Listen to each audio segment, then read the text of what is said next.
What they don't in this display might come and sit right next to you on the straw bales. If they do this, feel free to take some pictures of them, but please, no stroking or poking. Your cats and dogs at home love a tickle. Our owls do not. Nice and close. So without further ado, and all the boring but necessary guidelines out the way, I'm going to talk to you about this handsome owl. His name is Joe, or Joseph when he's being naughty. Joe is a handsome Eurasian eagle owl. Eurasian eagle owls are in fact one of the largest species of owl in the entire world. There are over 200 different species of owl, and he is one of the biggest. But looking at this handsome fella, he may not be as big as some of the other resident owls here at the sanctuary. That is because Joe is a male. In the world of birds of prey, the females are the larger of the two sexes. In the case of a Eurasian eagle owl like Joe, the female could be 2 to 3 times bigger than their male counterpart. Why is this? The answer is all in their breeding. Owls, of course, are birds. I hope you all know this. Birds lay eggs. So, if you're laying an egg, protect it. Secondary to this, a bird, a female, will have to sit and incubate those eggs to keep them warm for about 30 to maybe 35 days, depending on the species.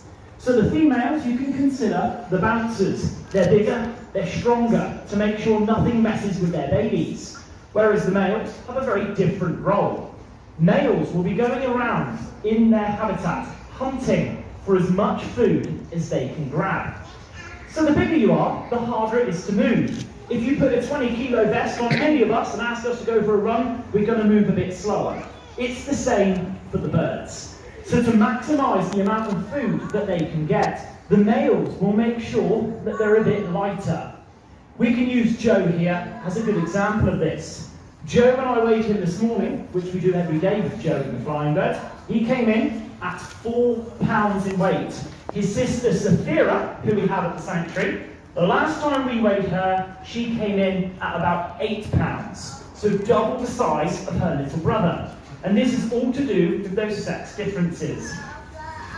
Owls are a massive family group, over 200 species of them in the big wide world. But where does this one come from? The answer is Eurasia, Europe and Asia. They're found in big wide open plainlands. You're not going to find this in a tiny British woodland where there's no space to spread those wings. Females being bigger, they will have a wingspan of maybe up to 6 foot. So you will constantly hit them if you're in a tight, small environment. So an owl will evolve based on the environment it is found in, as well as the food that it is hunting. Now this guy, being one of the largest species of owl in the world, can take down some pretty large prey items. Joe here out there in the wild could take anything up to the size of an adult fox, baby roe deer, and even wild boar piglets. So, these animals are not to be messed with. In those talons, he can produce roughly 100 pounds per square inch of pressure. More than enough force to break every bone in my hand right now. But me and Joe, we get on pretty well, don't we, bud? We give him food as a reward for flying and doing what he's doing. This is positive reinforcement, wherein we reward him for the things that we want him to do. We never punish any of our birds if they're cheeky, we just simply take away the reward. And I say that because Joe is in fact the cheekiest owl that we fly here at the sanctuary. Up you come, mister. Good lad. See, cheeky. So Joe is coming up for his 16th birthday. We all know that that is a rather delicate age for boys, and he certainly acts like a teenage boy, this one. Now Joe, he can be cheeky at times. Out there on the flying lawn where I was going to do the display, but moved inside because of the winds, Joe sometimes goes up and sits in the electric pylon. Now that's because he's being cheeky, he's messing me about a bit. It'll take me 5-10 minutes to get him back, but that's no problem. However, if he goes to his favourite tree down beside the cafe, that's game over. His record for sitting there is 6.5 hours, while my colleague stood there looking stupid with chunks of chicken. There is nothing you can do to bring them back other than tempt them back with the food. But we do love Joe, he's a cheeky little chappy. If all owls behaved perfectly every display, it would get rather boring. So Joe certainly keeps things interesting for me and my fellow falconers here at the sanctuary. The size of the feature on an owl will tell you how important it is to their hunting method. The fact his eyes are enormous tells me that he is very visually based in his hunting. Now that leads nicely on to an owl's eyeball. It is not spherical like yours and mine. His eyes cannot rotate within his sockets. This is why an owl has to turn their head. Not the full 360 degrees, like the kids' books tell us, but 270 degrees in either direction. They achieve this by having double the neck muscles and double the neck bones that us humans have. So this handsome little fella, his eyes are so large, they take up 70% of the room inside his skull. Owls are nowhere near as smart as they are made out to be. It's a little bit of a myth that owls are wise. Now in our talks later, you might find out a little bit more about that and why they're considered wise. But for now, needless to say, his brain is rather small. If your eyes take up most of the room in the skull, there's not a lot of room for a brain. Now Joe here is a part of the eagle owl family. Now eagle owls are no closer related to eagles than any other owl group. The reason they're called eagle owls is because they're big, like eagles tend to be. So Joe here and all of his owl friends are more closely related to hummingbirds than they are eagles, hawks or falcons. The reason for this is because owls evolved completely independently from the other birds of prey. Now what is it to be a bird of prey? It's not just that you eat meat, otherwise you could call a seagull eating a pasty a bird of prey. That is not the case. To be a bird of prey, you have to catch your food with your feet. That's the only qualification to be a bird of prey. These guys are known as raptors. Raptor is the old Latin phrase for seize with force. So they sit up high and they swoop down low and squeeze their prey with as much force as they can muster. Paying attention, mister? So you can tell by his body language that he's interested, but he is slowing down a little bit.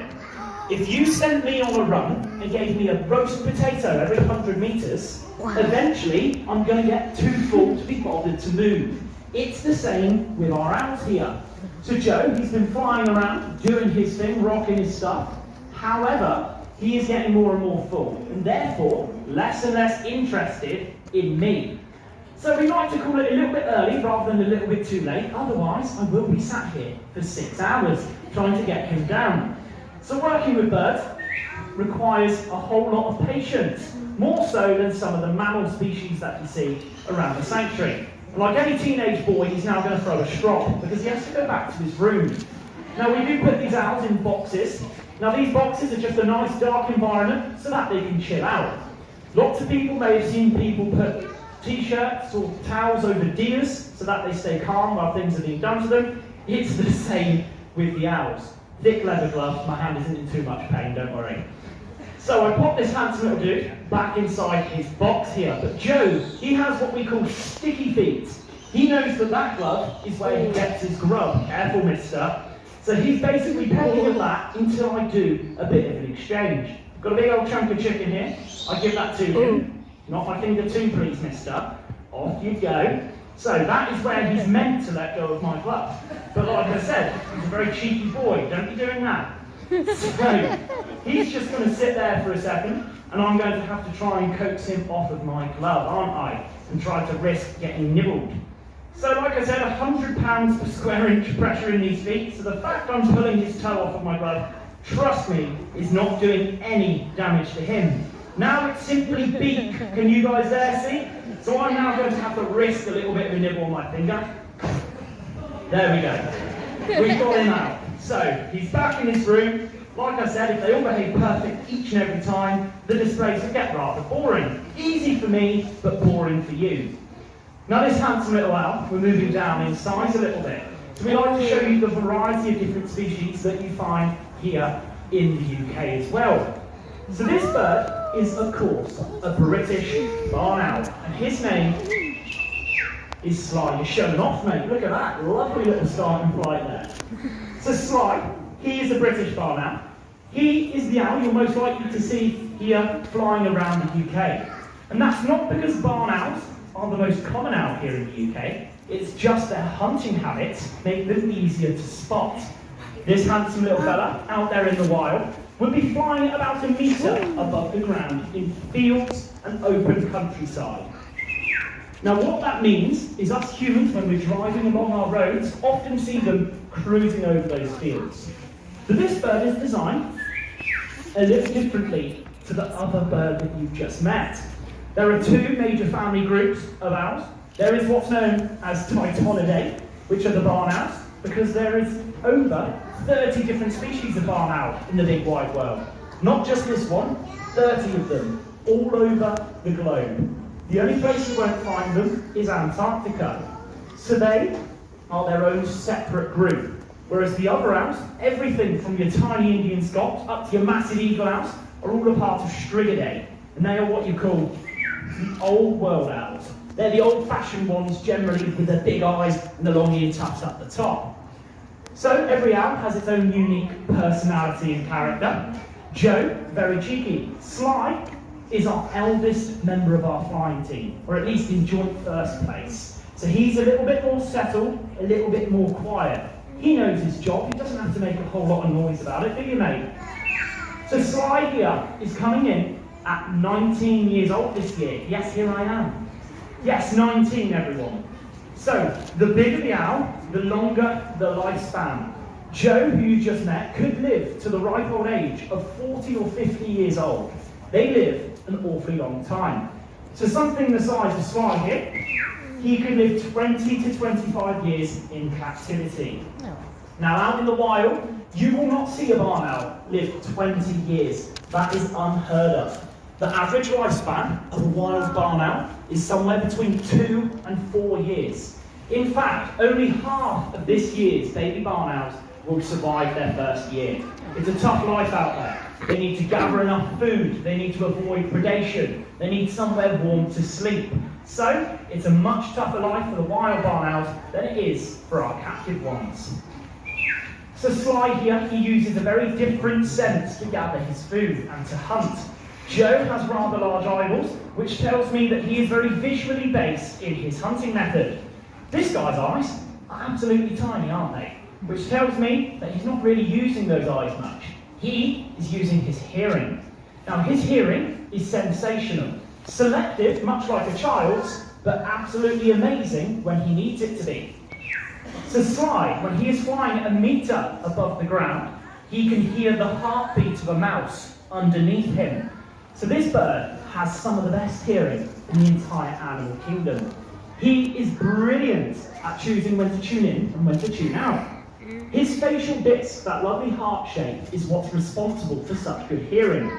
That triangular bit in the middle can stand up to form a nice big circle all the way around his head. The best way I like people to imagine it is like a funnel. It channels all the sound to his ears, which are not on the top there, like you see on eagle owls with those ear tufts, and owls' ears are not on top of their head. It's right beside their eyeball. That's why those feathers converge to their eyes. So his ears are also asymmetrical. One is higher than the other. Just like the load makes flying a little easier. So his ears, asymmetrical, one higher up than the other. So if his left ear is higher up and his right is lower, if the sound comes from a lower height, he knows the prey item is to his right-hand side, and vice versa. They're really good at finding their prey, even without seeing it. But what do they eat? He is not going to be taking on baby deer or foxes. He is not quite that big. He will be taking on mostly mice, voles, shrews, rats, small birds on a very rare occasion. Now these guys are specialist hunters. They specialise in one thing in particular, and that is the field vole. The field voles are found here in the UK, but sadly their numbers have been declining over many years. With the decline of prey items, you're going to reduce the number of predators, because there's not enough food to go around. Barn owls are so fantastic at knowing how much food is around, they will vary how many eggs they lay in a season based on food abundance. In times of scarcity, where there isn't many voles around to eat, barn owls may only lay 3 or 4 eggs. But where there's plenty of voles around, the barn owl has been known to lay up to 8 eggs at a time. So they're really good at varying how many babies they have based on how much food is around. This guy is also the master of camouflage. So he might stick out like a sore thumb to you and I, sat here now, but to a little mole on the floor that has bad eyesight, they cannot tell the difference between the white underbelly of a barn owl and a white fluffy cloud up there in the sky. So he's camouflaged from below. Secondary to this, he has this lovely golden colour. So when he's cruising at about 1 metre off of the floor, he will be trying to blend in with crop fields that he flies over. Barley, wheat and rapeseed oil all have this lovely golden yellowish colour. So he needs to be camouflaged from both ends to hide from prey and predator alike. Other barn owls might try to steal his food. Buzzards, red kites might want to try and have a pop at it as well. So it's within their interest to stay out of sight. But out of sight is one way to hide, but they have got a very unique ability, the owls. So I'm going to stay quiet the next time he flies, and I want you to listen for me and see if you can hear his wings beat. There we go, let's do that again, right over some heads, just in case they don't believe me. So owls, they have silent flight. Not only are they perfectly camouflaged, they are fantastic at sneaking up on their prey at speed. This handsome little fella here, he has no oils in his feathers. If you've been down to a local duck pond and you hear one of those take off, it's like a bullet compared to these guys. That's because the oil makes them waterproof, but it also makes them loud. Ducks don't need to sneak up on things. Owls do. So these guys have lost all the oils in their feathers, but they also have a secondary measure to stay quiet. On the outside edge of their feathers, they have what's referred to as a comb. Now the comb is a serrated edge like a steak knife, or like a hair comb, if you prefer that. And what it does is it allows the air to pass through the feather, rather than meet resistance. So he is perfect at sneaking up on his prey. Now that's only half the story, of course he needs to finish it. And although he's small, he is handsome, he is also a deadly predator. He hits his prey at 14 times his own body weight, the equivalent of a human being hit by a small truck. So these guys, they are beautiful, well camouflaged, silent and deadly. So he will be sneaking down onto his prey and crash as hard as he can. Now the impact most of the time finishes the job, but if not, he will use his very sharp beak to peck at the bottom of the animal's neck. That will finish the job and he can then eat it. So that is roughly all I'm going to do with Sly, everyone. I am going to move on to a third and final bird, because I could stand in here and talk about owls all day. Unfortunately, I'm given a mere half hour. So to make sure we get around to the next third, I'm going to pop this handsome fella back in his box, and we'll move swiftly on. Now all of the owls that we have here are here for different reasons.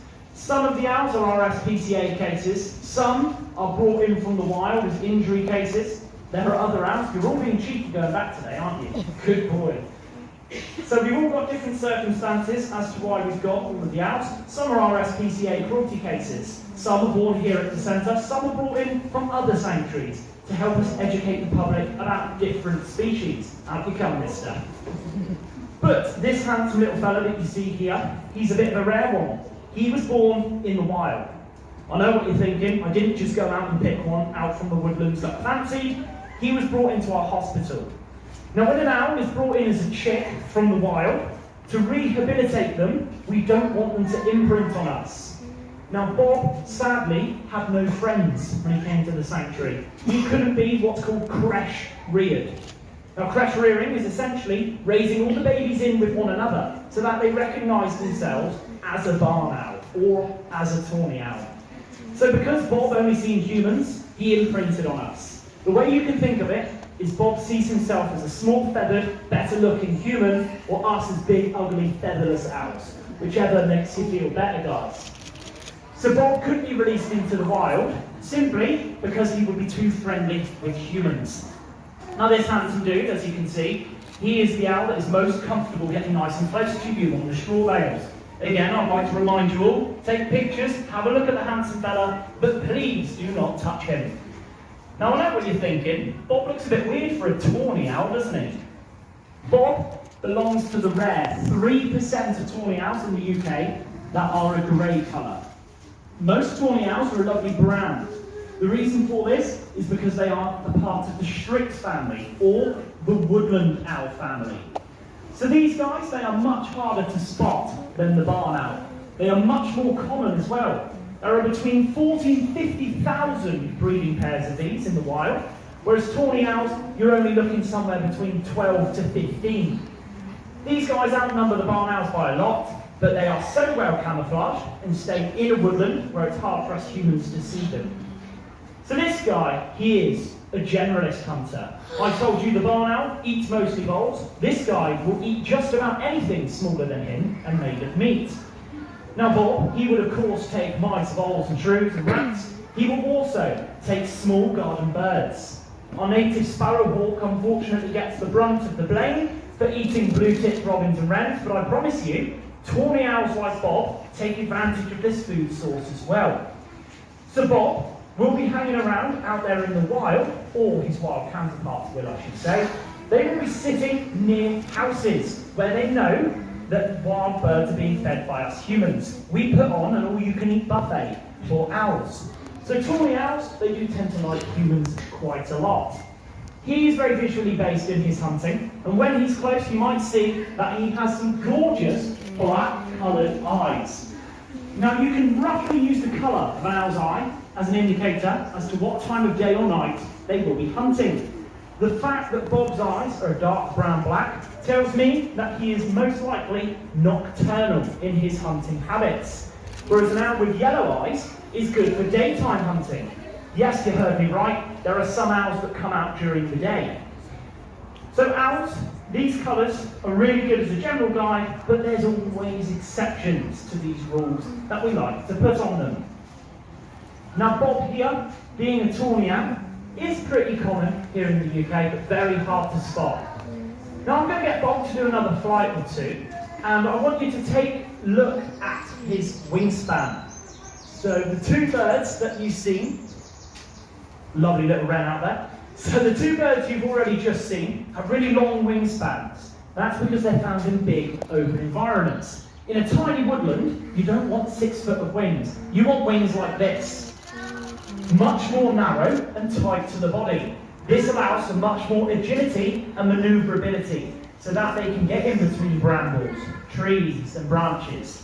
This is the species that will be nesting in trees, going up and in and nesting in the bark. Lots of people assume that these guys, come in then, good boy.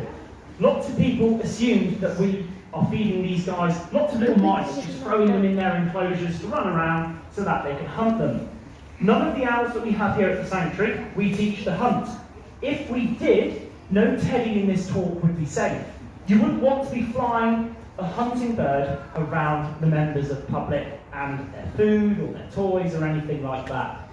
So Bob, what we do with him is called display falconry. Falconry, in its literal definition, is basically hunting quarry with a bird of prey. We used to do it way back in the medieval times to hunt for food, and which bird you had depended on your social status. What I'm doing here is display falconry. We utilise these birds to teach you guys about these amazing bits of wildlife, so hopefully we can positively impact their numbers for the future. Now Bob is so friendly, in fact, that I have brought with me a spare glove. I'm hoping this handsome little dude is going to come on up and meet a few people on the glove.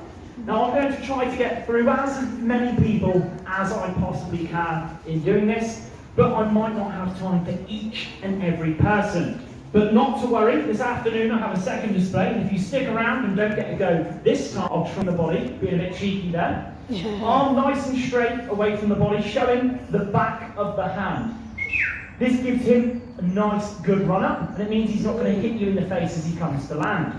So again, take pictures, have a look, but please do not try to touch him. He is a bit of a donut, as you can see, he stood slightly up from the glove there, but is he hurting you? No. He's nice and gentle, this fella. He, on Monday, celebrated his 19th birthday. If you'd like to join me next.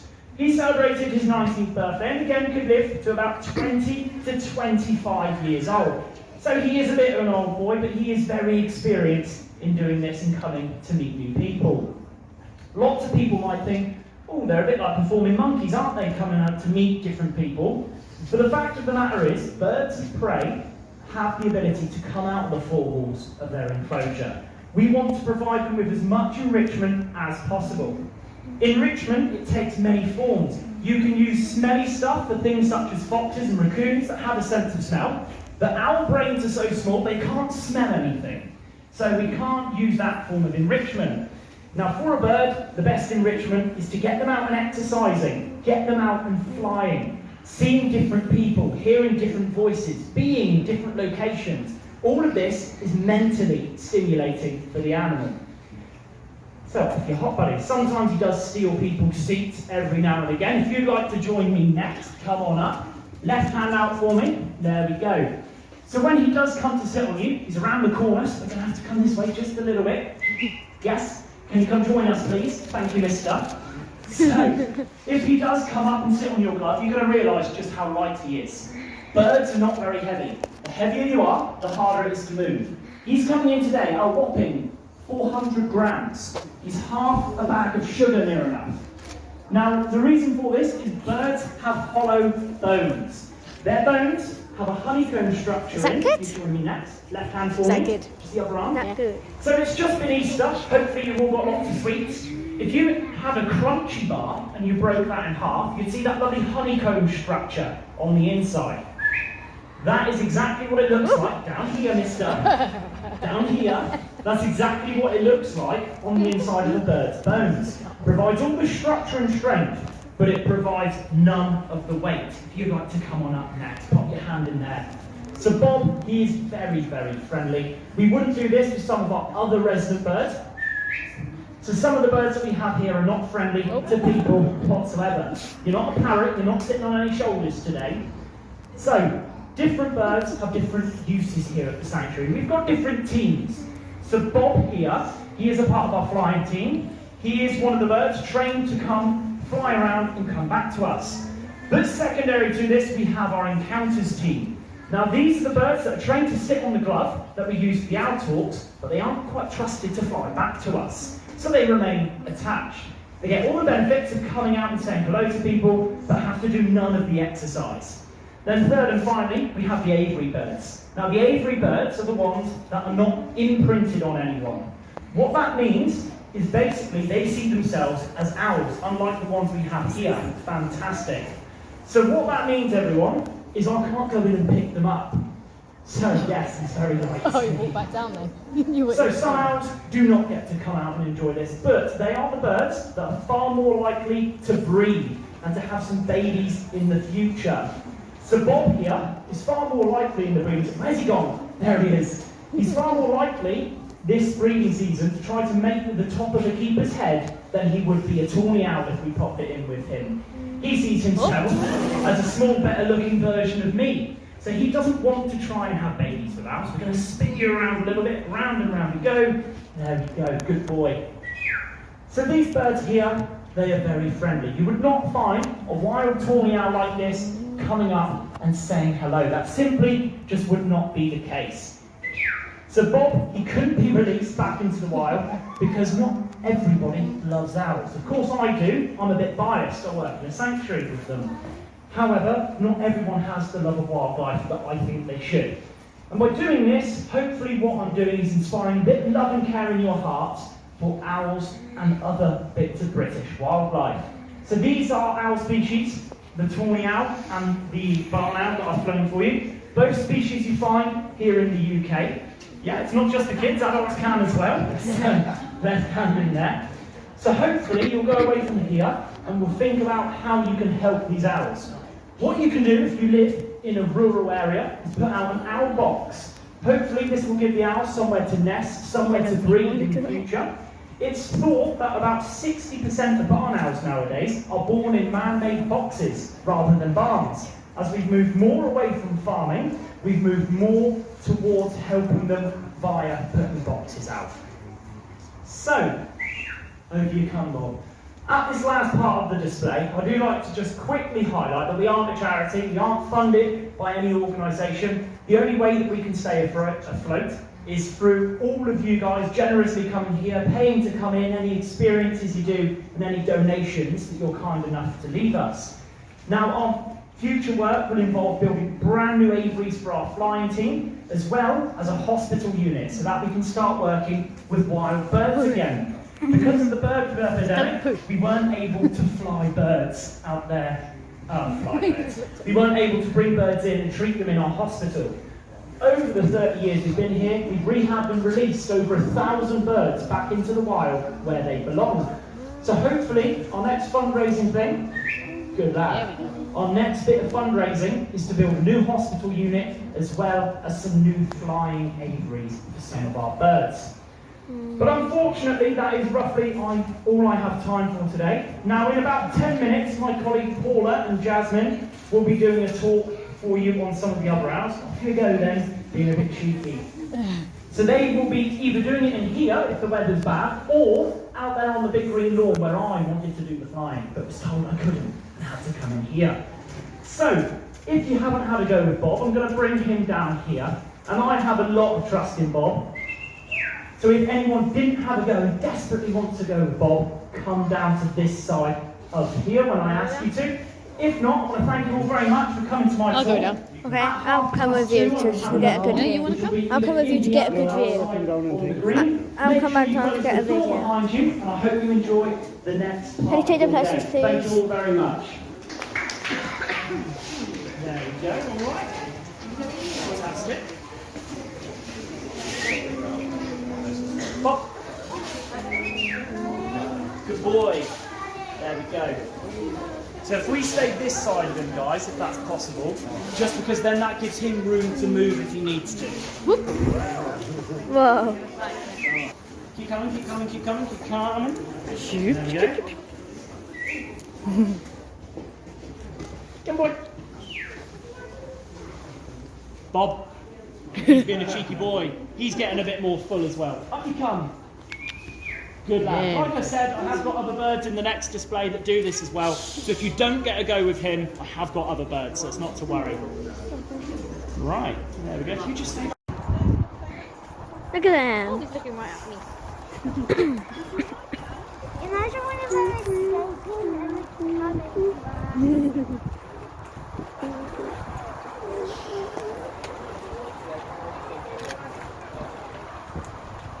Hello. Oh, look at him looking. Hello. Gotta have a picture of that.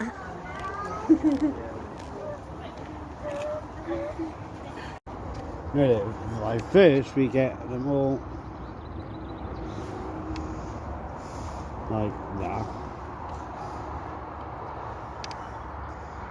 So, would you want to be what, circles or crosses? Crosses. Okay, I mean you go first. Wait a minute, wait a minute.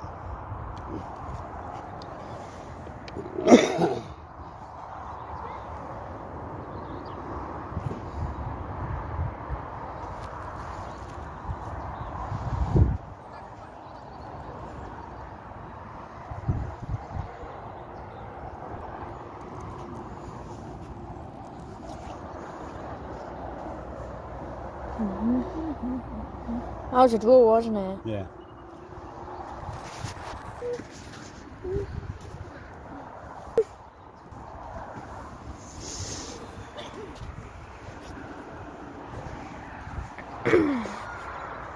Missy, have we came over here yet?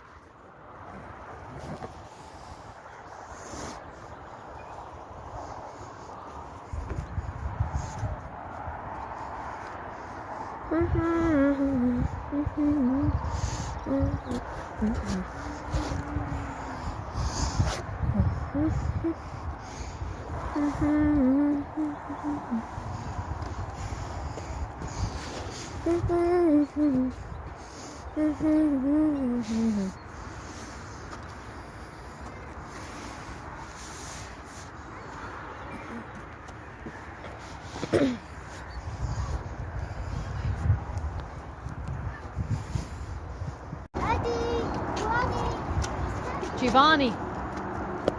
There they are. How did she say it?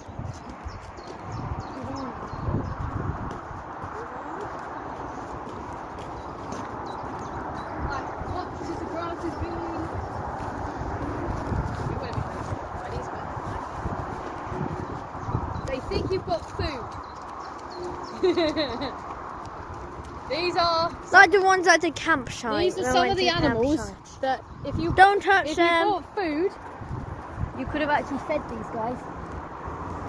Hello, Mr. Nose.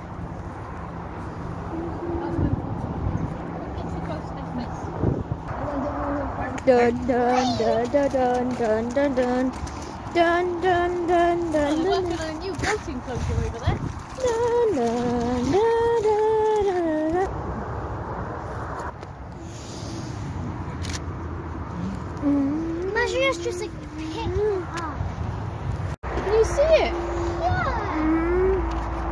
I don't know what that is beside it. So that must be orange coated mammal, right? Orange coated mammal. So that will go under G, would it? Teddy. Hey, I'll call him Teddy because that's his name. Yeah.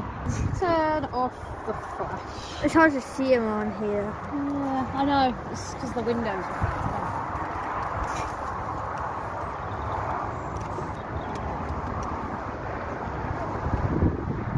Looks nice and cozy in there. Looks really cozy. can't see him very well, but yeah, he's in there. Looks nice and cozy. Called Teddy. Hey, Teddy, T-double-D-Y. Teddy. Teddy, Teddy, Teddy, Teddy.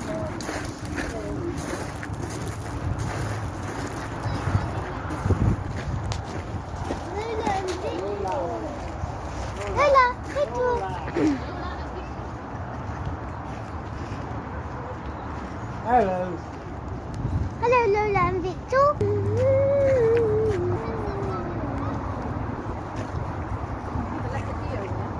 There's the letter E. Skippy and Charlie. Oh. Don't get too close.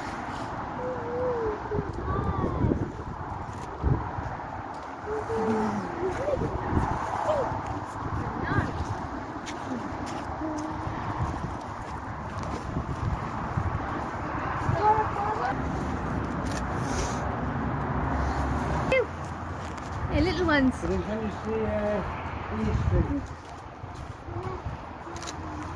They're looking like that. Little owls. Quite I see that.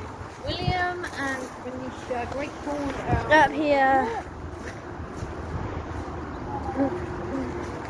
One of these are named Soapy.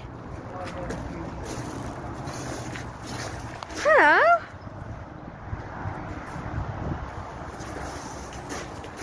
Hello. And the one for those, like the two for those are in this part of the cage here. Mm.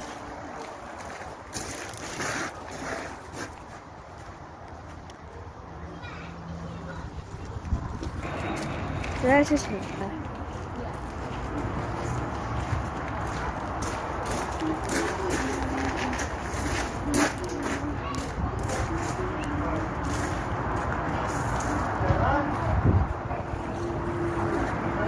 Barra, barra. Barra, barra. Hannah.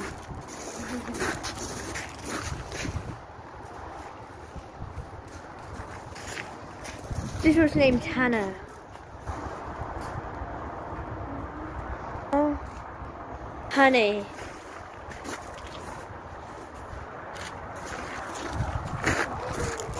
Indy, Rocky. Now Rocky's quite a common name, I'm pretty sure. Rocky the raccoon. Rocky's quite a common name. I've heard lots of people have names of Rocky. I wonder what they are. They're raccoons. They're hiding somewhere in there.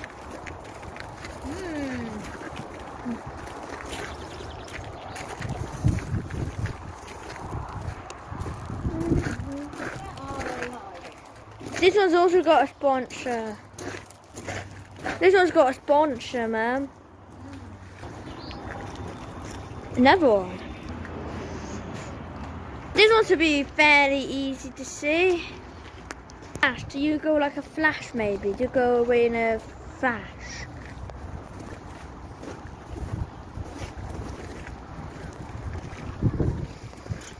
There it is, right in the corner.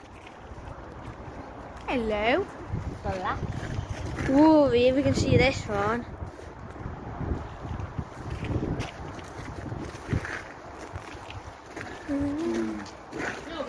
Oh my goodness me, look at these ones, man. Whoa.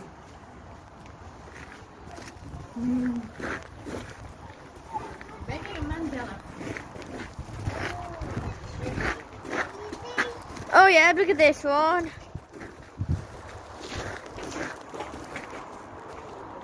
Hello there, Robert.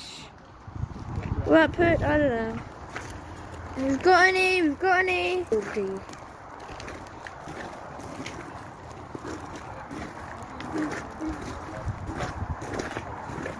Wheatley.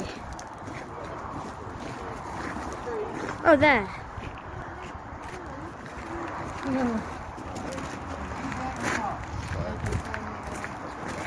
I don't know. Merrin.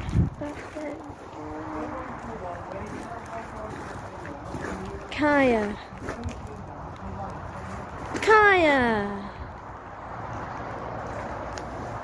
Bob. Hello, Bob. Oh, there's Mary. Merrin. Bob. Oh, that's Bob, the one we know. Sherry Karma. Ashley faced the barn out.